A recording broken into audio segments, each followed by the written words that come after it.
இன்னைக்கு அரசியல் களமாடும் அண்ணன் தொல் திருமா அவர்களின் வீர வாழ்த்துரை.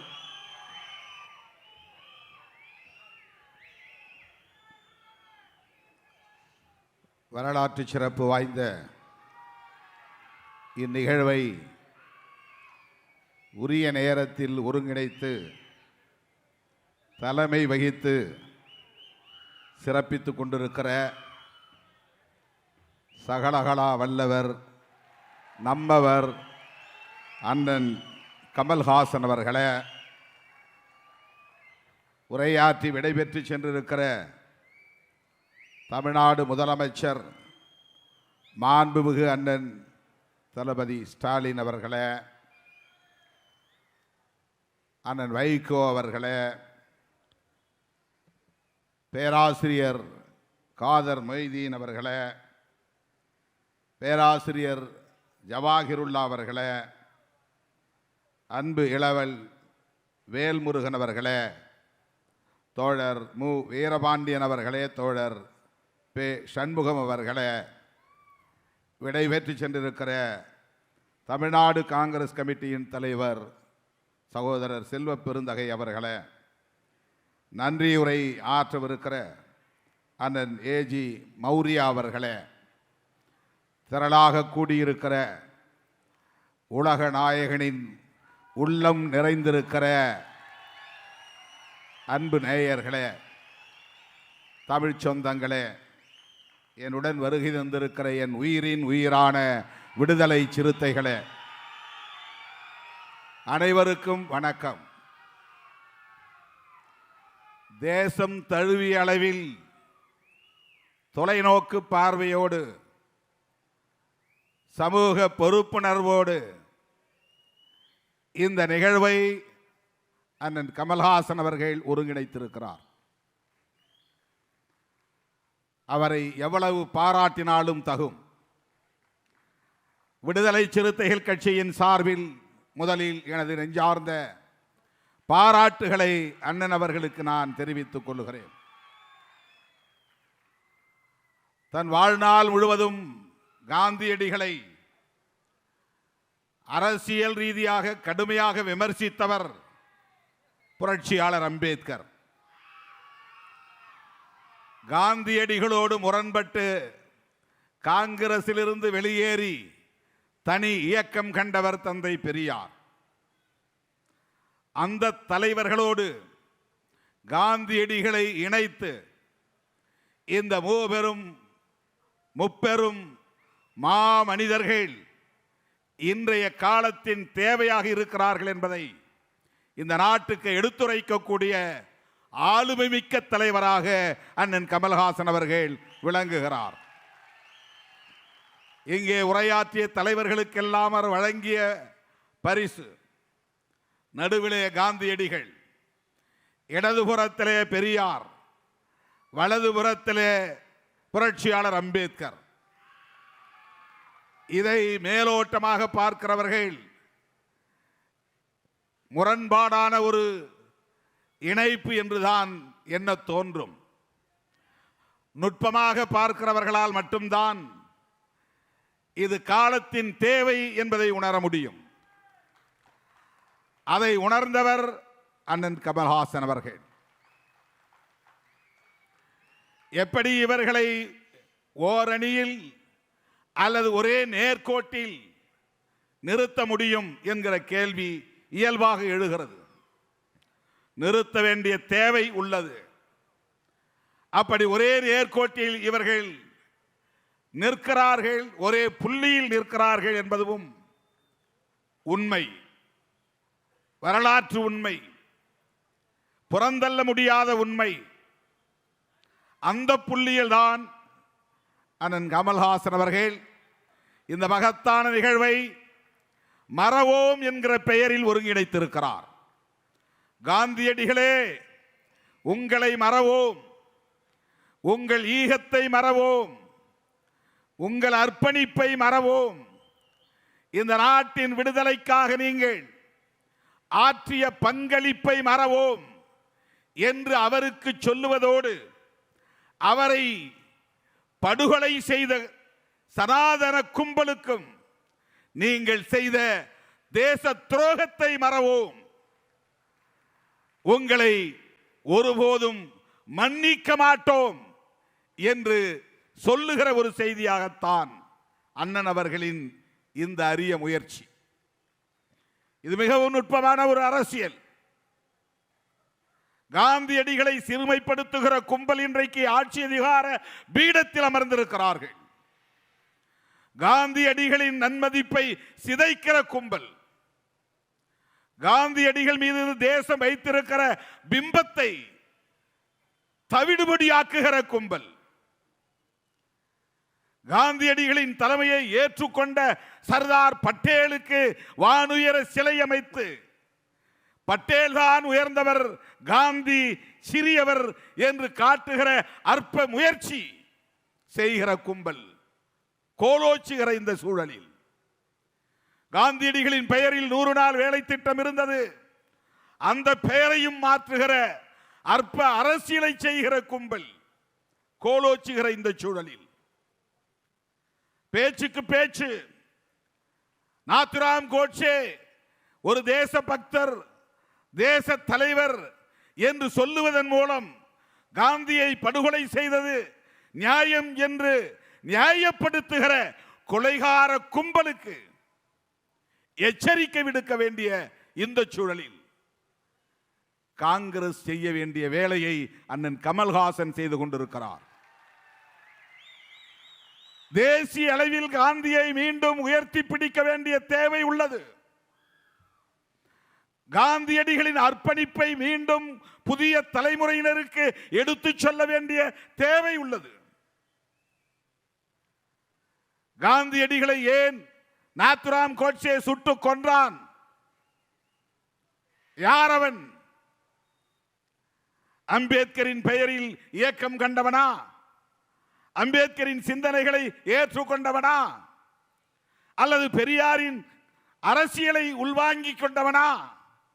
அல்லது மார்க்சியத்தை பேசியவனா? இல்லை, காந்தியடிகள் ஏற்றுக்கொண்ட கொள்கையை ஏற்றுக்கொண்டவன் தான். இந்து மதத்தின் மீது நம்பிக்கை உள்ளவர்தான் காந்தியடிகள். இந்துயிசத்தை ஏற்றுக்கொண்டவர் காந்தியடிகள். ஹரே ராம் ஹே ராம் ஹே ராம் என்று தனது இறுதி மூச்சு வரையில் அந்த ராமரின் பெயரை உச்சரித்தவர்தான் காந்தியடிகள். நாத்துராம் கோட்சே சுட்டு கொன்ற போது கூட, மண்ணில் சரிந்து விழும் போது கூட ஹே ராம் என்ற அந்த ராமனை எப்போதும் எண்ணிக்கொண்டே இருந்தவர்தான் காந்தியடிகள். அப்படிப்பட்ட தீவிரமான ராம பக்தரை, இந்துத்துவ பற்றாளரை, சனாதனத்தின் மீது நம்பிக்கை உள்ளவரை, அடுத்த பிறவி உண்டு என்கிற நம்பிக்கை உள்ளவரை நாத்துராம் கோட்சே ஏன் சுட்டுக் கொன்றான்? இந்து மதத்தையும் அதன் கோட்பாடுகளையும் மிக கடுமையாக விமர்சித்த அம்பேத்கரை நோக்கி அவன் துப்பாக்கி நீளவில்லை. காந்தியடிகளையும் காங்கிரஸையும் ஒழிக்காமல் விடமாட்டேன் என்று சபதம் ஏற்றுக்கொண்ட பெரியாரை நோக்கி அவனது துப்பாக்கி நீளவில்லை.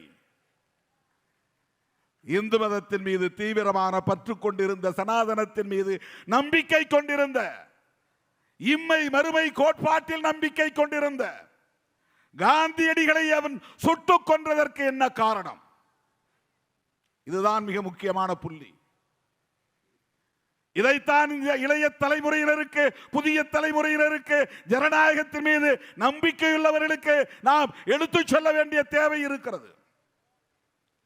இந்த புள்ளியில் தான் பெரியாரும் அம்பேத்கரும் காந்தியடிகளும் ஒரே புள்ளியில், இந்த புள்ளியில் தான் நிற்கிறார்கள், சேர்ந்து நிற்கிறார்கள்.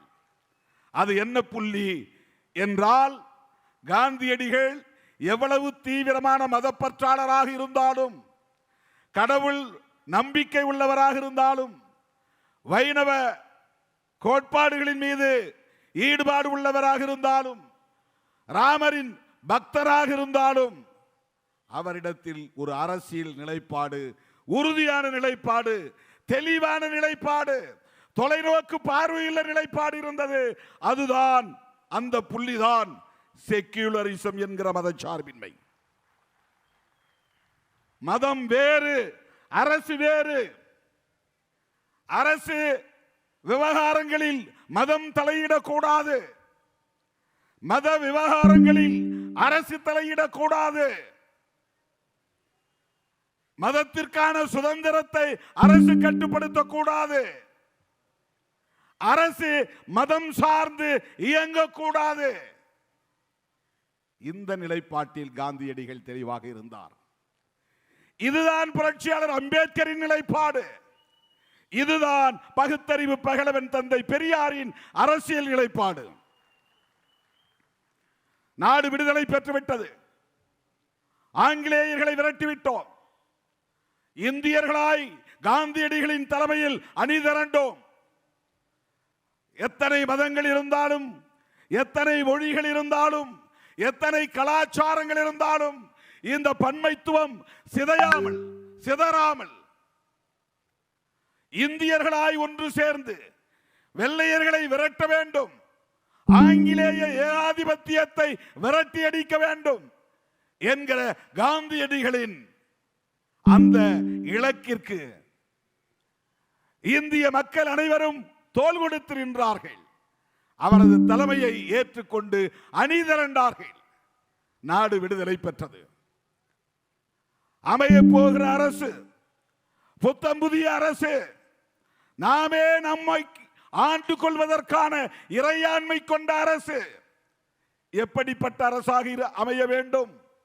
இந்த கேள்வி எழுகிற போது அந்த கேள்விக்கு விடை தேட வேண்டிய விவாதம் கான்ஸ்டிடியூவன்ட் அசெம்பிளி, அரசியல் நிர்ணய சபையில் விரிவாக விவாதிக்கப்பட்டது.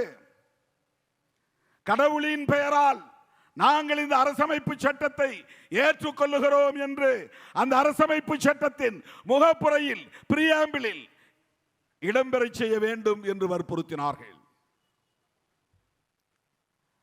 இப்போது பதவி ஏற்கிற போது சில பேர் உளமாற உறுதியேற்கிறேன் என்று ஏற்றுக்கொள்வார்கள். சில பேர் கடவுளின் பெயரால் உறுதியேற்கிறேன் என்று சொல்லுவார்கள். அதை போல இந்திய அரசமைப்பு சட்டத்தின் பிரியாம்பிள் என்கிற முகப்புரையில் கடவுளின் பெயரால் என்ற வார்த்தை இடம்பெற வேண்டும் என்று விவாதித்தார்கள். இந்தியா a Hindu nation, இது இந்துக்களின் தேசம் என்ற சொற்றொடர் இடம்பெற வேண்டும் என்று விவாதித்தார்கள். இந்தியாவுக்கு அரச மதம் வேண்டும், ஹிந்து இசம் என்பது ஸ்டேட் ரிலிஜன் என்ற சொற்றொடர் இடம்பெற வேண்டும் என்று விவாதித்தார்கள். இவை அனைத்தும் நிராகரிக்கப்பட்டு, கருத்து மாறுபாடுகள் இருந்தாலும், கடுமையாக கருத்து மோதல்கள் இருந்தாலும், அம்பேத்கரும் காந்தியடிகளும் ஜவஹர்லால் நேரு அவர்களும் ஒரே புள்ளியில் நின்றார்கள். அதுதான் இந்த அரசு, புத்தம் புதிய அரசு, நம்முடைய அரசு, இந்திய அரசு, மதசார்பற்ற அரசு. இதை ஏற்றுக்கொள்ள முடியாத சங் பரிவார் கும்பல் தான் அன்றைய இந்து மகா சபை, அன்றைய RSS கும்பல். காந்தியடிகளை விட்டு வைக்க கூடாது.